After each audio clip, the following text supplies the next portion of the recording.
I'm standing out here in front of Tim Felger's Decline political bookstore in the heart of downtown Abbotsford. Well, one can hardly do a profile of the City of Abbotsford without at least making one stop here. Tim Felger, as many people who follow Something Cool News know, is a man who has been kind of endemic of some of the problems that are going on in Abbotsford. In fact, he's kind of a lightning rod for some of the issues that are plaguing the city, whether it's homelessness or drug addiction or just general political stuff. Tim Felger seems to have his say in all these things that are going on. But a lot of people don't agree with Tim Felger, and recently he's actually gone into some fights with some 17-year-old kids. Someone even peed in his mailbox here. So what does Tim Felger think about all this, and how is it affecting what some say is his crusade? Today, we're going to find out.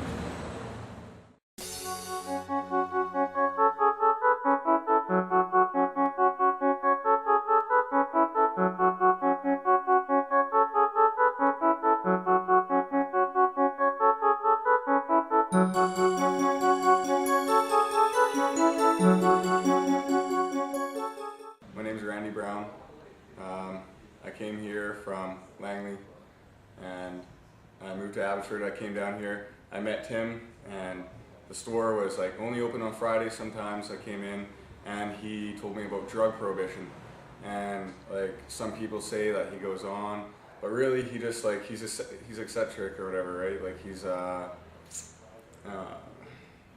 you know, he's a little much. Some people say he's a little much. I'm Tim Felger and I'm a freedom fighter, and I think people need to understand that this is not about marijuana, that it's not even about drug prohibition. But what it's about is that if you don't have a right to decide what you put in your own body, then you have a de facto admission that somebody has a higher claim on your body.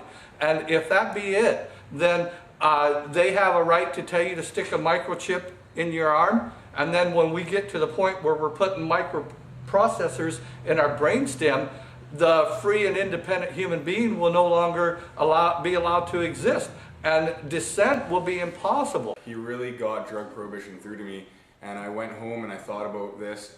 I thought about how like they were engineering this. The government creates drug prohibition. They're not regulating the marijuana or the cocaine or anything like that in any way, right? The drug war is eroding our rights and eroding the only protection we have against the most evil power that has ever been known to man, government.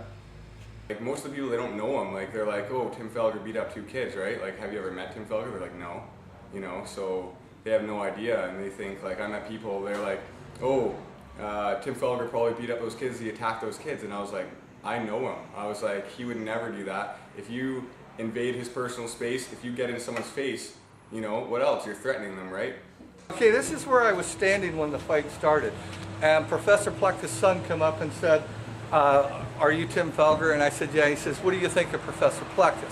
And I said, I think he's a propaganda whore and his lies are hurting the community. And he said, he started getting in my face, and I pushed him back and I said, don't get in my face. And then he pushed me again, he got up in my face again, and I pushed him back and I said, don't get in my face. And he did it a 3rd time, and then I hit it. And then his friend basically says, you hit me, and then his friend goes, you hit my friend. And I said, he got in my face. And when we finally ended up out in the street out there by where all those cars are parked right now taking off, there was about 7 or 8 kids that I was fighting, and I was trying to defend myself from them. They broke my other set of glasses, and they damaged my cell phone and stuff in the fight. What does it say then that, I mean, just the level of intolerance in the community where you're just out here kind of handing out flyers, not really causing stuff, and you end up in a brawl with a bunch of 17-year-old kids? Well, it's an intolerance in the community, and you know, like it's really hard to have an intellectual discussion with them because they don't want to have a rational discussion and come to sensible solutions to the drug problem. That's either going to be their way or no way, and dissent is not allowed. That's very, very bad. I think Tim gets a bit of a bad rap. I mean, say what you want about him. Yeah, you know, he's got some pretty retardedly ridiculous ideas, and he usually says them in a way that makes absolutely no sense and jumps from subject to subject with very weak segues, which makes it very difficult to keep up with him. But he is a man of great intelligence. If only he knew how to concentrate that intelligence and not be ridiculous about it, it'd be so much better. But the one thing I do admire about Tim is that he's completely open to talk to anyone about anything, and he's going to back up everything he says. He will attempt to back up. If you had to use one word to describe Tim Felger, what word would you use?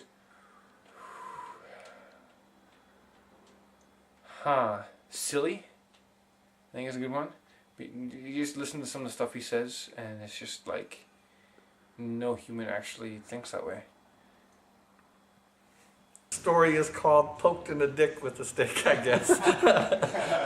and what happened was these guys, there was two of them, they drove up into a car, they pulled out in front of the store, and one guy hopped out, and he flipped open the mailbox. You know, like this right here, I heard it open, and then all of a sudden I heard I heard him laughing, and he stuck his dick in the mailbox and started peeing. And he was peeing on the floor here, and I walked up here, and I was standing here with a stick, and I poked the stick through there, and I poked him right in the dick.